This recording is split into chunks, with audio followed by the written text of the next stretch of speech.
غرض جب طالوت فوجیں لے کر روانہ ہوا تو اس نے ان سے کہا کہ اللہ ایک نہر سے تمہاری آزمائش کرنے والا ہے،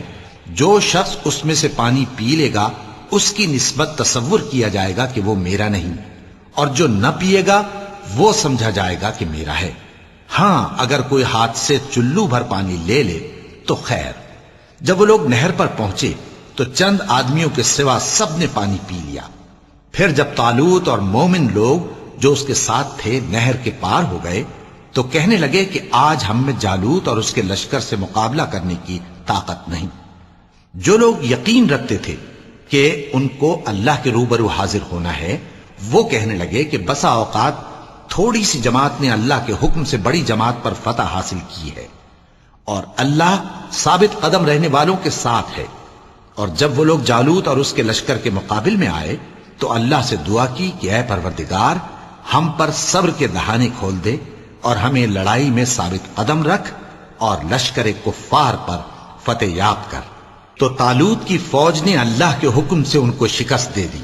اور داؤد نے جالوت کو قتل کر ڈالا، اور اللہ نے ان کو بادشاہی اور دانائی بخشی اور جو کچھ چاہا سکھایا۔ اور اگر اللہ لوگوں کو ایک دوسرے پر چڑھائی اور حملہ کرنے سے نہ ہٹاتا رہتا تو کرۂ ارض تباہ ہو جاتا، لیکن اللہ اہل عالم پر بڑا مہربان ہے۔ یہ اللہ کی آیتیں ہیں جو ہم تم کو سچائی کے ساتھ پڑھ کر سناتے ہیں، اور اے محمد صلی اللہ علیہ وآلہ وسلم تم بلا شبہ پیغمبروں میں سے ہو۔ یہ پیغمبر جو ہم وقتاً فوقتاً بھیجتے رہے ہیں ان میں سے ہم نے بعض کو بعض پر فضیلت دی ہے، بعض ایسے ہیں جن سے اللہ نے گفتگو کی، اور بعض کے دوسرے امور میں مرتبے بلند کیے، اور عیسیٰ ابن مریم کو ہم نے کھلی ہوئی نشانیاں عطا کی اور روح القدس سے ان کو مدد دی،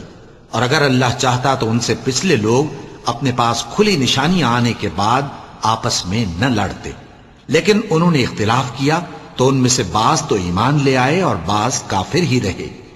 اور اگر اللہ چاہتا تو یہ لوگ باہم جنگ و قتال نہ کرتے، لیکن اللہ جو چاہتا ہے کرتا ہے۔ اے ایمان والو،